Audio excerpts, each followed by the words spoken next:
Can do a short reflection on the Dhamma. Namo tassa bhagavato arahato samma sambuddhassa. Namo tassa bhagavato arahato samma sambuddhassa. Namo tassa bhagavato arahato samma sambuddhassa. Buddhaṃ saranang gacchāmi, Dhammāṃ saranang gacchāmi, Sanghaṃ saranang gacchāmi. Dutiyampi Buddhaṃ saranang gacchāmi, Dutiyampi Dhammāṃ saranang gacchāmi, Dutiyampi Sanghaṃ saranang gacchāmi.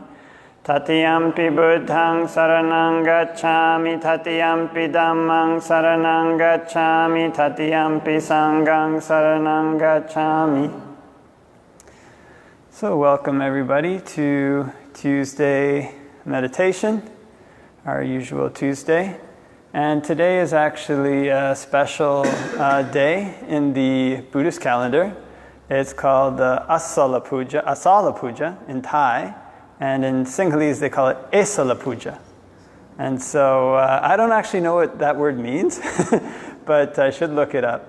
But it marks the first sermon of the Buddha, and it's also the last day before Vasa. Vasa starts, before the monks' 3-month rains retreat starts. So it's kind of a special day. And so the Buddha, after he attained enlightenment, he first thought to himself, who should I teach the Dhamma to? And he thought back to his first teacher. His name was Alara Kalama, and he thought, Alara Kalama is wise. He'll quickly understand the Dhamma. And then he thought, where is Alara Kalama staying right now? And he knew, okay, Alara Kalama died. And I think it was like 2 nights ago or a week ago, something like that. And then Devas also came and told him, Alara Kalama has died. And so he thought again, who shall I teach the Dhamma to? And he remembered his second teacher, whose name was Uddaka Ramaputta. And then he thought, where is Uddaka Ramaputta staying now?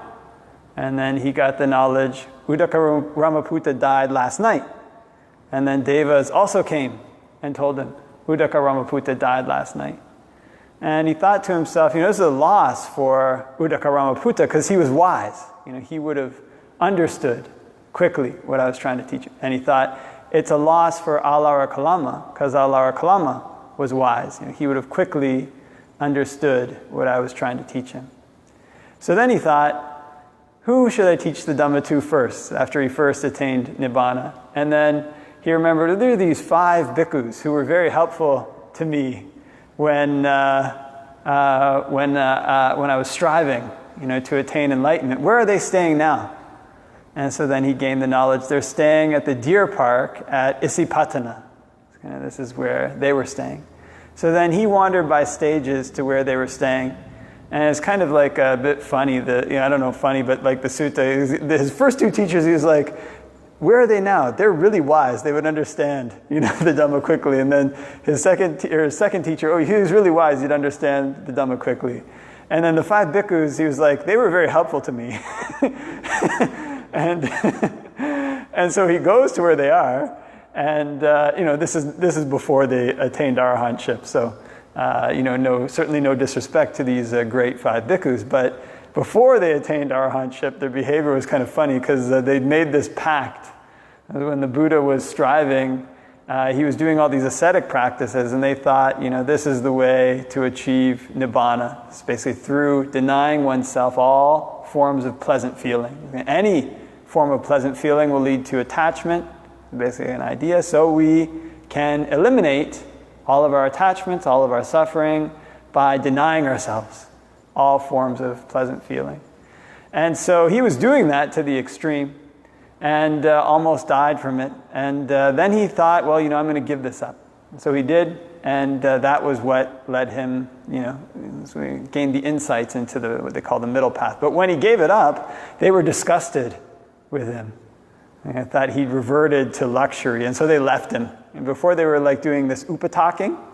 So when monks have a senior monk, they do things like they'll prepare their seat for them, and they'll get water for them. It's basically like being a bit like a butler, It's kind of, you're a bit of a butler, so, but it's a privilege, you do it with a lot of happiness. You get very close, get to hear the teachings of a senior monk that way. And so this is a tradition among wanderers, I guess you call it, kind of all samanas.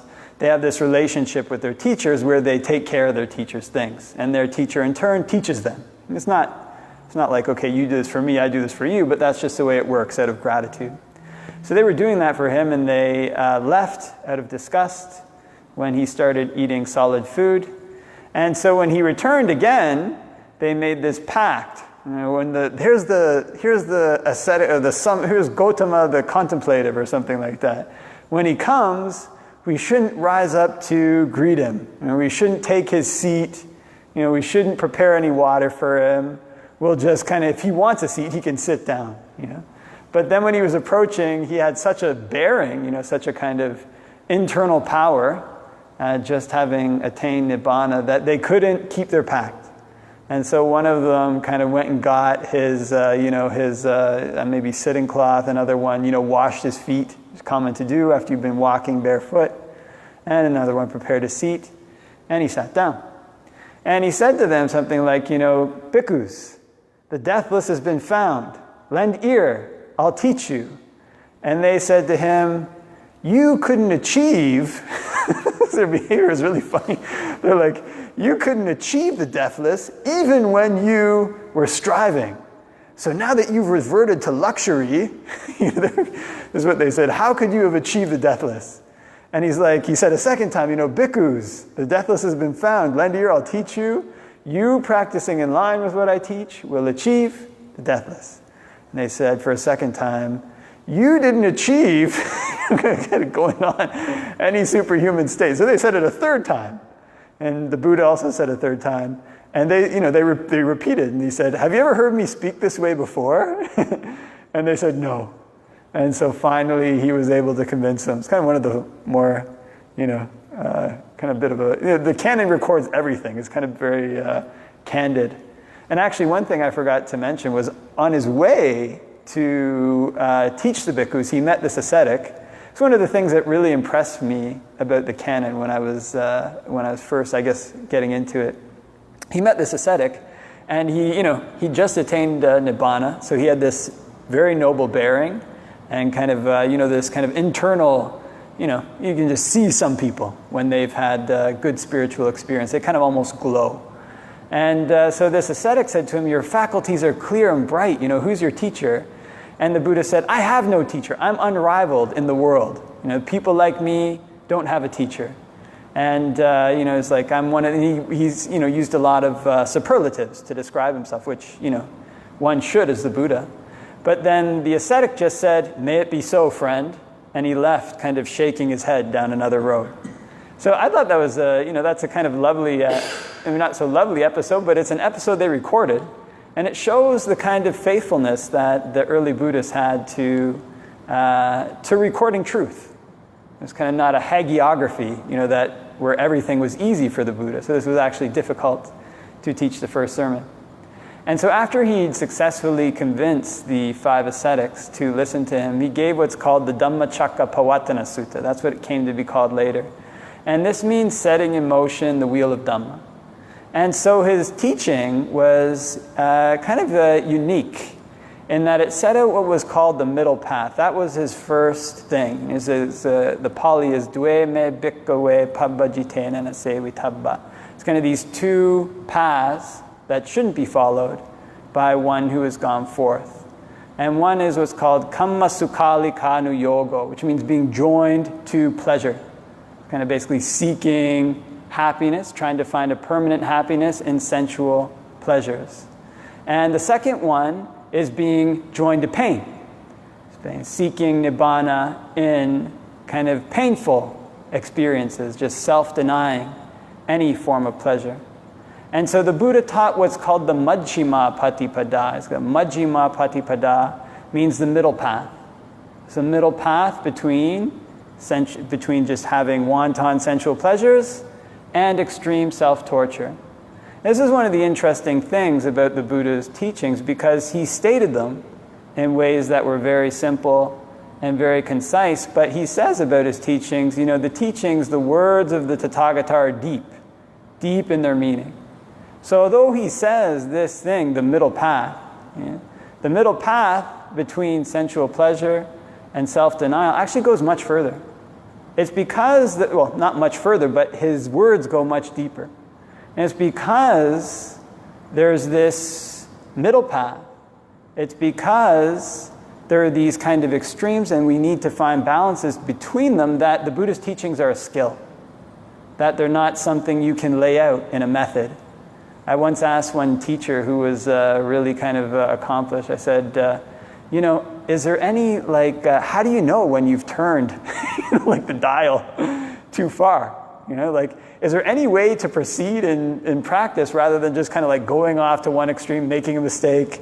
Okay, I went too far, going to the other side. Okay, I went too far. And then eventually, like a pendulum, finding the middle. And he said, no, there's no faster way. So what basically it means is that the Buddha's teachings are a skill to be developed. As I remember, there used to be this kind of riddle when I was young. It's like, what's heavier, a pound of bricks or a pound of feathers? You're like, what do you mean? A pound of bricks is heavier than they're both a pound, right? They're both just as heavy. But to balance a pound of bricks, you need a whole lot of feathers. If you switch out the bricks for something else, maybe like a bunch of golf balls, you need less feathers. And in other words, whatever you're trying to balance, the scales change. Person needs to keep putting in more and more of the other item until they see the scales rise and until they see the scales balance. So in the same way, when we come to practice the Buddha's teachings, when we come to practice the Noble Eightfold Path, what the Buddha laid out in his first sermon was this path of practice. It's kind of right view, right intention, right speech, right action, right effort, right mindfulness, right concentration, or right livelihood's in there too, and right concentration.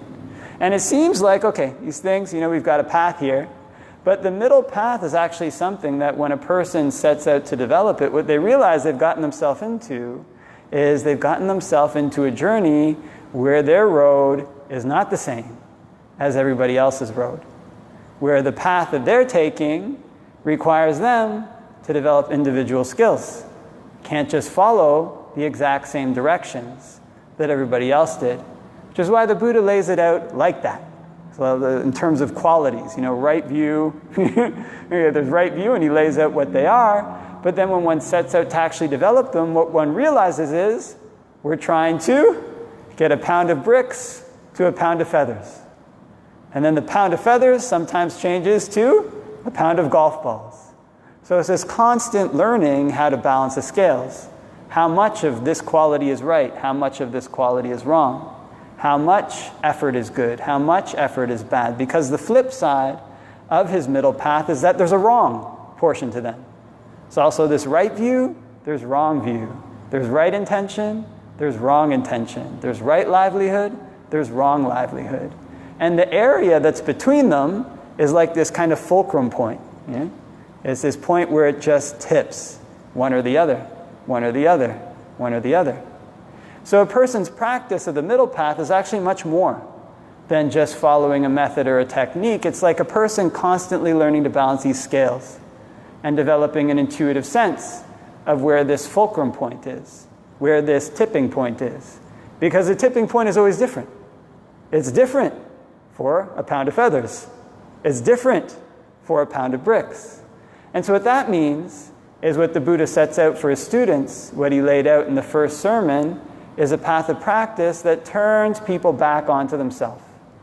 It turns the responsibility back onto themselves. It requires people to become their own savior, their own trainer, their own best friend, their own refuge, in a sense, at the end. And so this is why at the end, the suttas where the Buddha talks about, be a refuge unto yourself. Be a lamp unto yourself, seeking no external refuge. And he lays out ways in which this can be done, basically developing the Noble Eightfold Path. But as he was going through this sermon, kind of going through this is the Noble Eightfold Path, these are the things to be avoided, there's this right view, right intention, all these things. And at the end of his sermon, there was a monk whose name was Kondañña, and he achieved what was called stream entry at the end of the sermon. He got what's called the Dhammacakka, the Dhamma eye. It's this eye of the Dhamma.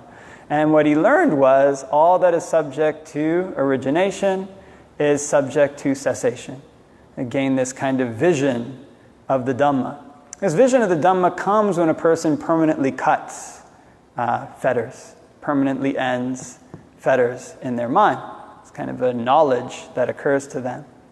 But when he gained this, all the devas say, this cry went up through the deva world, Kondañña, Kondañña, the Dhamma wheel's been set and forth at Isipatana, Benares, went through these various levels of devas, and it can't be turned back by anyone, whether a deva, a mara, a brahma, or anybody at all. So what Kondañña learned as he was going through these was that he learned that he cut these fetters in his mind and kind of made an end to these fetters in the mind. This is one of the interesting things about the Buddha's teachings. There's a sutta where he says, so long as it talks about right view. He's like, if a person throws a log into a river, and that log doesn't get caught on the one shore, doesn't get caught on the other shore, it eventually reaches the ocean. It doesn't get caught on any rocks. And he said, in the same way, when a person has this kind of right view, I'm just kind of paraphrasing here, their mind slants, slopes, and inclines towards Nibbāna. And this is why, one of the reasons why possibly this kind of attainment of Kondaññas is expressed in terms of a view. I often kind of talk about, just a little bit of a banal experience. Most people who've been here a lot of times have heard my stories, so I just keep repeating them. But kind of relevant, and but sometimes new people come, so you repeat the same old stories. But when I was young, forgive me again, people already know where this one's going. When I was young, I used to smoke marijuana. I say this almost it seems like I'm saying this every class now. I don't know why, but I went for like a year without saying it. But anyways, the story seems to keep being relevant. And I decided one time that I wanted to quit. And so went through like a year of kind of going forward, relapsing, until finally decided that I was going to make a determination that I would sprint down this hill in front of my house and up the hill every day, even if I'd smoked or not, no matter how terrible I felt, whatever I felt like. And so I did that. I kept sprinting up and down, up and down, up and down. There was this one time that I sprinted up and down. When you're sprinting, your lungs almost feel raw. It's like, it's kind of all this oxygen kind of comes in there. It's like it cleans your lungs out, but it also leaves them kind of exposed. Maybe when you smoke all the time, if you don't move a lot, you get this like buildup of tar in your lungs, which if you don't cough it out kind of protects you from the other times you smoke. But in any event, I was running. So this kind of coating of tar, I guess, this is my way of looking at it, got taken off of my lungs. And I went and smoked. And after I did, I got very, very sick. I got this flu that lasted like a week. And after the flu ended, I had this kind of insight, smoking marijuana makes you sick. This banal insight. But after that, that was it. Marijuana never had the same hold on me again. I think I only smoked it once more in my life, and then the addiction was gone. And so this is the way that insights are often kind of expressed in terms of a view. Marijuana is bad, all phenomena are impermanent. But what comes behind that view is actually a cutting of the fetters. And so these views are kind of not just things that are a book knowledge, it's a knowledge that comes up in a person's mind when they've cut something, when they see. It's kind of this seeing. It's kind of another example is like, metaphorically, can imagine somebody's, totally in love with their partner, husband or wife. And one of their friends comes up to them and says, look, your partner is cheating on you. It's not being faithful. And the person says, no way. It's my partner cheating on me. I don't believe you. This is a metaphor, by the way. And so the person just continues on, not believing. But then one day they start to notice various signs. Maybe they call their partner doesn't pick up the phone. Maybe some person starts phoning their house, and they start to get suspicious of these various things. But then maybe they hire a detective or something like that, or maybe they come home and they see the person coming outside of their house, And at that point, whatever attachment they had to their partners falls away. And wait a minute, this person is cheating on me, it's not being faithful. They know themselves because all the pieces come together. And they see for themselves, and that's when it leads to this falling away. So for Kondañña, the Buddha was such a skilled teacher that he would lead people through these kind of discourses, and as he was doing so, their mind would become so absorbed in his talk. He was such a skilled teacher that just through his teaching, just through him leading them step by step, they were able to gain these insights. They were able to cut these fetters, and this knowledge arose. Whatever is subject to origination is subject to cessation. And so for a person who this knowledge arises for, they can no longer do certain things. It's like maybe like a person who, if you get on a one-way highway, highway going one way with big walls on either side. I heard in the States they have these huge walls on the side of the highway, right? And so if you kind of go off, it'll bounce you, bounce you back, and they're designed to like bounce you so you don't kind of, go totally out. And for a person whose view is like this, it's kind of like that. They're like the kind of log, that no longer gets caught totally on the shores. They may bump into them, but the stream of the Dhamma carries them forward. In other words, this view of theirs does not, maybe it's hard, that's not explained in the suttas or anything like that, but you can kind of see from the way that things are said in the suttas that, this view of theirs now is fixed. They can't go back. Within 7 lifetimes, they're guaranteed to achieve Nibbāna from this thing. So this was what counted as the setting in motion of the wheel of Dhamma. In other words, it wasn't just the Buddha who could do this. It wasn't just the Buddha who could attain Nibbāna. Other people could, not just him. And so once this was set in motion, once his first disciple had gained the Dhamma-I, then that's when this kind of cry goes up through all these kind of Deva worlds. The Buddha is set in motion, the wheel of Dhamma, Edasipatana, and nobody can turn it back. So this kind of Dhamma wheel that the Buddha set in motion was set in motion in India 2,500 years ago. It rolled, I guess you could say, over to China, rolled over to Japan, rolled over to Tibet, rolled across the ocean to Sri Lanka, rolled over to Thailand and Burma, and spread throughout Asia, and now has rolled here to the West today, to Canada. And so the amazing thing about the Buddha's teachings is that they're just as relevant. These kind of bhikkhus, the 5 bhikkhus, at the time of the Buddha, were seeking for the same thing that we are today. They were looking for the same thing that we are today. The reason that they were seeking these things is because they wanted happiness. It's because they didn't want to suffer. And where people sought these things was in sensual experiences. Where they sought it was in pain. Careening from sensual pleasure to pain. Getting caught on this bank of the river, getting stuck there, getting caught on the other bank of the river, getting stuck there, and not reaching the ocean, not moving forward. So this is why, even in Canada, for people in a culture that's so divorced, for people in an age of technology, these teachings are still relevant today. There's still people today who can and do practice in line with the Buddha's teachings. There's still people who today cultivate the Noble Eightfold Path. There's still people today for whom the Dhamma-I arises in them, for whom they know all that is subject to origination is subject to cessation. There's still people today for whom their log goes forward and reaches the ocean on the basis of this right view, on the basis of their practice. And the way to move forward in this practice is just this. It's learning to develop our wholesome qualities, learning to eliminate our unwholesome qualities. And to do this practice, one needs to develop a skill. One needs to develop the skill of the merchant who's got that scale. How do I balance this? How do I weigh this? Given the situation, how can I move forward?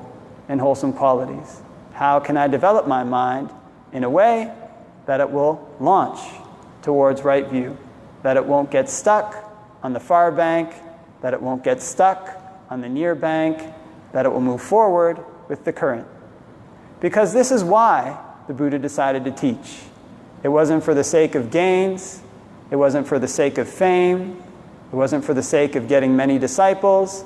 It was because there's this possibility that exists.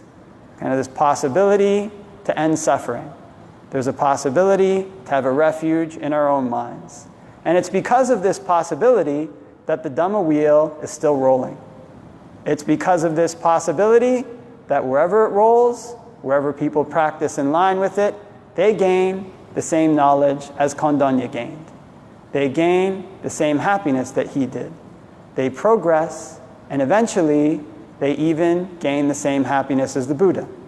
Because there's no distinction in the liberation of a Buddha and the liberation of a disciple.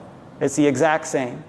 There's nothing to be added to what they've done, nothing to be taken away. There's nothing more that can be said when suffering's eliminated, when a person achieves Nibbāna. So the relevance of the Buddha's teaching is still here. 2,500 years from now, this discourse, the Dhammacakkapavatthana Sutta, is still chanted. 2,500 years from now, people are still practicing. And even today, 2,500 years from now, so long as people practice correctly, they can know for themselves the elimination of suffering in their own mind. They can become a refuge unto themselves. They can become a lamp unto themselves. They can become an island unto themselves. An island that the floods of sensuality, the floods of pain can't overwhelm. An island of safety. Okay, so homage to our teacher, the Lord Buddha, for setting in motion the wheel of Dhamma. Much gratitude to him on Esala Pūja.